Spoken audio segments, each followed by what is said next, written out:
ಗುರುಭ್ಯೋ ನಮಃ. ಶ್ರೀಮಾತ್ರೆ ನಮಃ. ನಾವು ಹೇಗೆ ತೋರಿಸ್ಕೊಳ್ಳಬೇಕು ನಮ್ಮನ್ನು, ಅಥವಾ ದೇವರನ್ನು ಹೇಗೆ ನಾವು ಕಾಣಬೇಕು, ನಮ್ಮಲ್ಲಿರುವ ಭಗವಂತನನ್ನು ನಾವು ಹೇಗೆ ನೋಡಬೇಕು ಅನ್ನುವಂಥ ಪ್ರಶ್ನೆಗೆ ಸರಳಾದ ಉತ್ತರ ಆ ಭಗವತಿಯನ್ನು ಮಾತೃಸ್ವರೂಪದಲ್ಲಿ, ಅಮ್ಮ ಅನ್ನುವ ಆ ಎರಡಕ್ಷರದಲ್ಲಿ ನಾವು ಕಂಡುಕೊಳ್ತಾ ಹೋಗ್ಬೋದು. ಬ್ರಹ್ಮಾಂಡದ ಪ್ರತಿ ಜೀವಿಯೂ ಕೂಡ ಆ ಭಗವಂತನ ಸಾಕ್ಷಾತ್ಕಾರವನ್ನು ಪಡೆಯೋದಕ್ಕೆ ಇರುವಂತಹ ಏಕೈಕ ಸರಳ ಮಾರ್ಗ ಅದು ಅಮ್ಮ. ನಾವು ನೋಡಿರಬಹುದು, ಅತ್ಯಂತ ಕ್ರೂರ ಪ್ರಾಣಿಗಳಾಗಿರುವಂತಹ ಸಿಂಹವಾಗಲಿ, ಹುಲಿಯಾಗಲಿ, ಅಥವಾ ದೈತ್ಯ ಪ್ರಾಣಿಗಳಾದಂತಹ ಅನೇಕ ಪ್ರಾಣಿಗಳಾಗಲಿ, ಅವೆಲ್ಲವೂ ಕೂಡ ಬೇರೆ ಪ್ರಾಣಿಗಳನ್ನು ತಿಂದು ಬದುಕ್ತವೆ. ಆದರೆ ತನ್ನ ಮಕ್ಕಳನ್ನು ಅತ್ಯಂತ ಪ್ರೀತಿಯಿಂದ ಸಲಹುತ್ತವೆ, ಅವರ ಮಾತೃಪ್ರೇಮವನ್ನು ವ್ಯಕ್ತಪಡಿಸುತ್ತೆ. ಅದೇ ತಾನೇ ಆ ಜಗನ್ಮಾತೆಯ ಭಾವ. ಅವಳು ಎಷ್ಟೇ ರೌದ್ರರೂಪಳಾಗಿದ್ದರೂ, ಅವಳೆಷ್ಟೇ ಕ್ರೂರವಾಗಿ ಕಾಣಿಸ್ಕೊಳ್ತಾ ಹೋದರೂ ಅದು ಕೇವಲ ದೈತ್ಯರಿಗೆ, ದುಷ್ಟ ಜನರಿಗಾಗಿ ಮಾತ್ರ ಇರುತ್ತೆ. ತನ್ನ ಮಕ್ಕಳಿಗೆ ಅವಳು ಎಷ್ಟು ಪ್ರೀತಿಯನ್ನು ತೋರಿಸ್ತಾಳೆ ಅಂದರೆ, ಆ ಮಾತೃವಾತ್ಸಲ್ಯವನ್ನು ತೋರಿಸ್ತಾಳೆ ಅಂದರೆ, ಆ ಪ್ರೀತಿಯನ್ನು, ಆ ವಾತ್ಸಲ್ಯವನ್ನು ಕಂಡವರಿಗೆ, ಅನುಭವಿಸಿದವರಿಗಷ್ಟೇ ಮಾತ್ರ ಗೊತ್ತಿರುತ್ತೆ. ಭಯ ಹುಟ್ಟಿಸುವ ಪ್ರಾಣಿಗಳಲ್ಲಿಯೂ ಕೂಡ ತನ್ನ ಮರಿಗಳಿಗೆ ಪ್ರೀತಿ ವಾತ್ಸಲ್ಯವನ್ನು, ಮಾತೃಪ್ರೇಮವನ್ನು ತೋರುವಂತಹ ಭಾವವನ್ನು ತುಂಬಿರುವಂತಹ ಜಗನ್ಮಾತೆ ನಮಗೆ ಮಾತೃಪ್ರೀತಿಯನ್ನು ತೋರಿಸದೇ ಇರೋಕ್ಕೆ ಸಾಧ್ಯವ? ತಾಯಿಯ ಆ ರೂಪವೇ ನಮ್ಮ ಕಲ್ಪನೆಗೂ ಮೀರಿತ್ತು. ಆ ತಾಯಿ ಅವಿಚ್ಛಿನ್ನ ಸ್ವರೂಪಳಾಗಿ ಆ ತಾಯ್ತನದಲ್ಲಿ ತನ್ನ ಪ್ರೀತಿಯನ್ನು ವ್ಯಕ್ತಪಡಿಸ್ತಾ ಹೋಗ್ತಾಳೆ. ನಮ್ಮ ಜನ್ಮಕ್ಕೆ ಕಾರಣವಾದ ತಾಯಿಯೂ ಕೂಡ ಆ ಪರಮೇಶ್ವರಿಯ ಸ್ವರೂಪವೇ. ಓಂಕಾರ ಸ್ವರೂಪಿಣಿಯಾಗಿ, ಆ ಓಂಕಾರದ ನಾದಪ್ರಿಯೆಯಾಗಿ, ಅಮ್ಮ ಅನ್ನುವ ಎರಡೇ ಎರಡಕ್ಷರಕ್ಕೆ ಸಹಸ್ರ ಯುಗಗಳ ಜಪದ ತಪಸ್ಸಿನ ಫಲವನ್ನು ಕೊಡುವವಳು ಆ ಪರಮೇಶ್ವರಿ. ಪ್ರಣವನಾದಕ್ಕೆ ಸಮಾನವಾದದ್ದು ಅಮ್ಮ ಅನ್ನುವ ಆ ಎರಡಕ್ಷರ. ಆ ಸೂತ್ರವನ್ನು ತಿಳಿದುಕೊಂಡ್ರೆ ಜಗತ್ತಲ್ಲಿ ಅವಳನ್ನು ಪಡ್ಕೊಳ್ಳೋದು ತುಂಬ ಕಷ್ಟವೇನಲ್ಲ.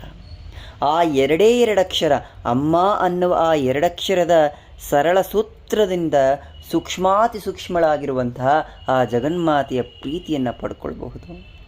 ಬ್ರಹ್ಮಾಂಡದ ಅದೆಷ್ಟೋ ರಹಸ್ಯಗಳನ್ನು ತಿಳಿದುಕೊಳ್ಬಿಡ್ಬಹುದು. ಶಂಕರರು ಮಾಡಿದ್ದದನ್ನೇ. ಅವಳ ಆ ಮಾತೃಸ್ವರೂಪವನ್ನು, ಮಾತೃಕಾರುಣ್ಯವನ್ನು, ಆ ಮಾತೃವಾತ್ಸಲ್ಯವನ್ನು, ಆ ಅಮ್ಮ ಅನ್ನುವ ಆ ಎರಡಕ್ಷರದ ರಹಸ್ಯವನ್ನು ತಿಳಿದುಕೊಂಡ್ರು. ಹಾಗಾಗಿಯೇ ಅವಳು ಕರದಲ್ಲಿಗೆ ಓಡೋಡಿ ಬರ್ತಾ ಇದ್ಳು. ಶಂಕರರ ಆ ಪ್ರೀತಿ, ಆ ಮಾತೃವಾತ್ಸಲ್ಯವನ್ನು ತೋರಿಸುವ ವಿಧ ನಮಗೆ ಯಾಕೆ ಬರೋದಿಲ್ಲ? ನಮ್ಮ ಭಾವನೆಯಲ್ಲಿ ಶುದ್ಧತೆ ಇದ್ದು ಅವಳನ್ನು ಅಮ್ಮ ಅಂತ ಕರೆದರೆ ಕಣ್ಣು ಮುಚ್ಚಿಯೂ ಕೂಡ ಅವಳನ್ನು ಕಾಣಬಹುದು. ಕಣ್ಣು ತೆರೆದೇ ನೋಡಬೇಕಾಗಿಲ್ಲ ಅವಳನ್ನು. ಭಾವವನ್ನು ಅನುಭವಿಸಿದಾಗ, ಈ ಮನಸ್ಸು ತುಂಬಿ ಬಂದಾಗ ಭಾವನಾ ರೂಪಗಳಲ್ಲಿ ಅವಳು ವ್ಯಕ್ತಳಾಗಿ ಹೋಗ್ತಾಳೆ.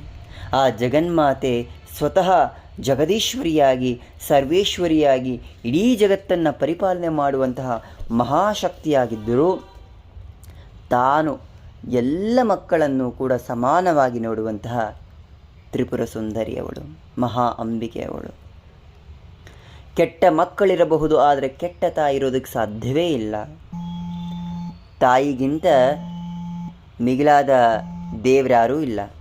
ಹಾಗೆ ಆ ತಾಯಿಯ ಸ್ವರೂಪದಲ್ಲೇ ಆ ಭಗವತಿಯನ್ನು ನೋಡುವಾಗ ನಮ್ಮ ಅತ್ಯಂತ ಕಷ್ಟವಾದ ಈ ಭವಸಾಗರವನ್ನು ದಾಟೋದಕ್ಕೆ ತುಂಬ ಸರಳವಾದ ಮಾರ್ಗವನ್ನು ಆ ಜಗನ್ಮಾತೆ ನೀಡ್ತಾ ಹೋಗ್ತಾಳೆ.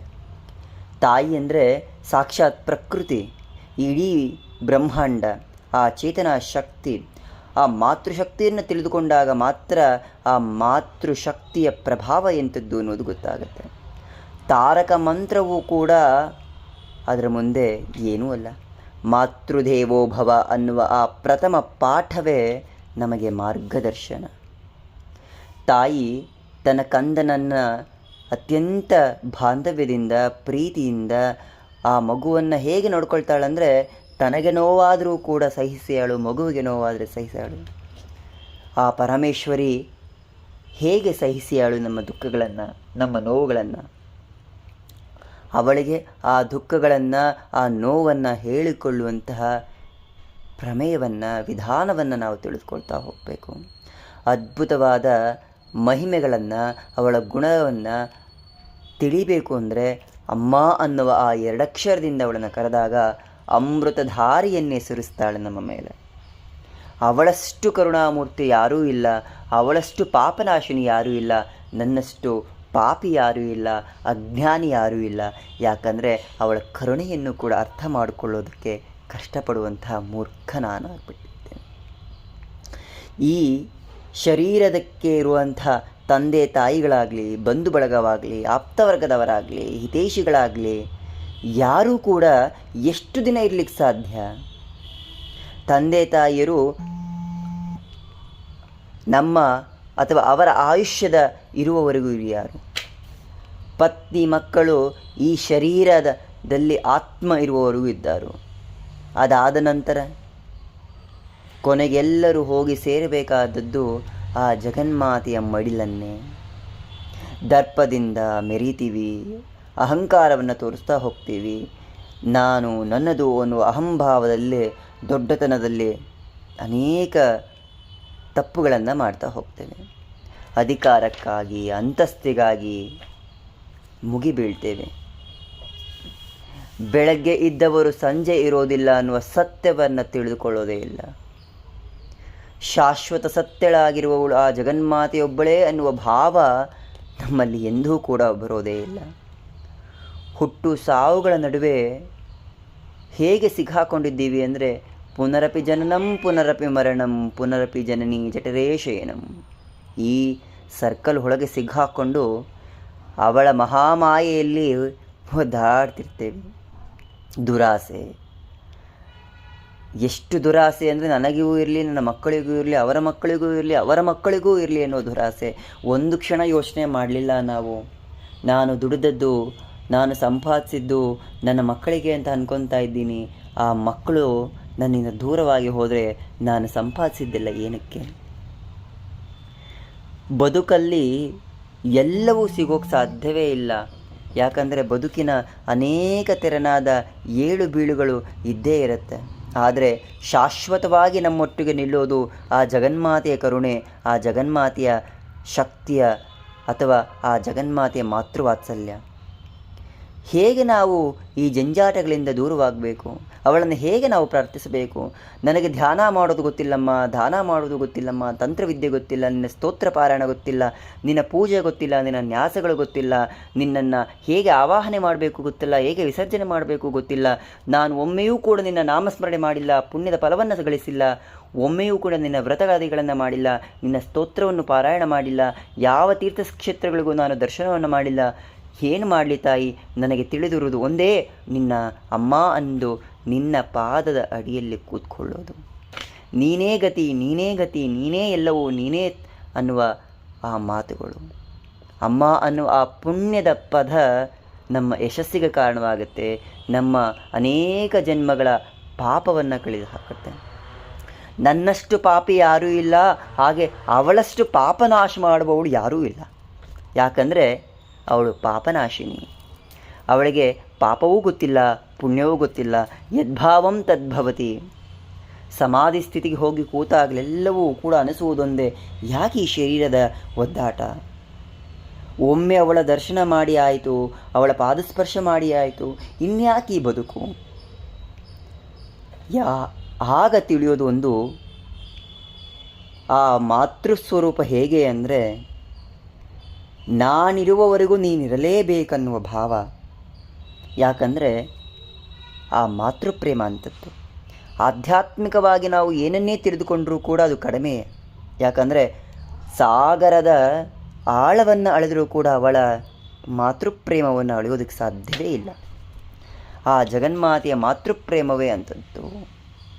ನಾವು ಒಂಟಿಯಾಗಿದ್ದೇವೆ ಅಂತ ಅಂದ್ಕೊಳ್ತೇವೆ, ಮತ್ತಾರದ್ದೋ ಮೇಲೆ ಅವಲಂಬಿತರಾಗಿ ಹೋಗ್ತೇವೆ. ಯಾರೋ ನನ್ನ ಕಷ್ಟವನ್ನು ಕೇಳಬೇಕು, ಅವರ್ಯಾರೋ ನನಗೆ ಮೋಸ ಮಾಡಿದ್ರು ಅನ್ನುವ ಭಾವದಲ್ಲೇ ಬದುಕ್ತೇವೆ. ಆದರೆ ಬದುಕಬೇಕಾಗಿರುವುದು ಹೇಗೆ ಅಂದರೆ, ನನ್ನೊಟ್ಟಿಗೆ ಯಾರೂ ಇಲ್ಲ ಅಲ್ಲ, ನನ್ನೊಟ್ಟಿಗೆ ಇರುವವಳು ಆ ಜಗನ್ಮಾತೆ ಈ ಅಖಿಲಾಂಡ ಕೋಟಿ ಬ್ರಹ್ಮಾಂಡ ನಾಯಕಿ, ಇಡೀ ಬ್ರಹ್ಮಾಂಡವನ್ನು ನಿಯಂತ್ರಣ ಮಾಡುವ ಮಹಾಶಕ್ತಿ ನನಗೆ ತೊಂದರೆಯಾದರೆ, ನನಗೆ ನೋವಾದರೆ ನನ್ನ ತಾಯಿ ನನ್ನ ಜೊತೆ ನಿಂತುಕೊಳ್ತಾಳೆ ಧೈರ್ಯವಾಗಿ ಅನ್ನುವಂತಹ ಭಾವ. ಆಗ ಯಾಕೆ ಬರೋದಿಲ್ಲ ಅವಳು ನಮ್ಮ ಮುಂದೆ? ಬಂದು ನಿಂತ್ಕೊಳ್ತಾಳೆ, ಕಣ್ಣೀರನ್ನ ಹೊರಿಸ್ತಾಳೆ, ಅವಳ ಅಮೃತ ಹಸ್ತದಿಂದ ಊಟವನ್ನು ಮಾಡಿಸ್ತಾಳೆ. ಯಾಕಂದರೆ ಅವಳು ತಾಯಿ. ತಾನು ಹಸಿವಾಗಿದ್ದರೂ ಸಹಿಸಿ ಅವಳು ತನ್ನ ಮಕ್ಕಳು ಹಸಿವಿನಲ್ಲಿದ್ದರೆ ಅದನ್ನು ಸಹಿಸೋಕೆ ಸಾಧ್ಯವೇ ಇಲ್ಲ. ಅದು ಅವಳ ಮಾತೃಕಾರುಣ್ಯ ಸ್ವರೂಪ ಅದು. ನಾವು ಅಂದುಕೊಳ್ಬೋದು, ನನಗಿಷ್ಟ ಬಂದದ್ದು ನಾನು ತಿನ್ಕೊಂಡು ಓಡಾಡ್ತಾ ಇದ್ದೀನಿ ಅಂತ. ಅವಳು ಒಂದು ದಿನ ನಮಗೆ ಊಟ ಕೊಡುವುದನ್ನು ಮರೆತರೆ ಆ ಇಡೀ ದಿನ ಒಂದು ಹನಿ ನೀರು ಕೂಡ ನಮಗೆ ಸಿಗೋದಿಲ್ಲ. ನಮ್ಮ ಕಣ್ಮುಂದೆಯೇ ದೊಡ್ಡ ದೊಡ್ಡ ಹೋಟೆಲ್ಗಳಿರಬಹುದು, ನಮ್ಮ ಸುತ್ತಮುತ್ತ ಅಂಗಡಿಗಳಿರಬಹುದು, ಜೋಬಲ್ಲಿ ದುಡ್ಡಿರಬಹುದು, ಆದರೆ ಅವಳು ಊಟ ಕೊಡುವುದನ್ನು ಮರೆತರೆ ಎಲ್ಲವೂ ವ್ಯರ್ಥ. ಬೆಳಗ್ಗೆಯಿಂದ ರಾತ್ರಿಯವರೆಗೂ ಅವಳು ಮತ್ತೆ ನೆನೆಸಿ ನಮಗೆ ಊಟ ಹಾಕುವವರೆಗೂ ಉಪವಾಸವೇ ಗತಿ.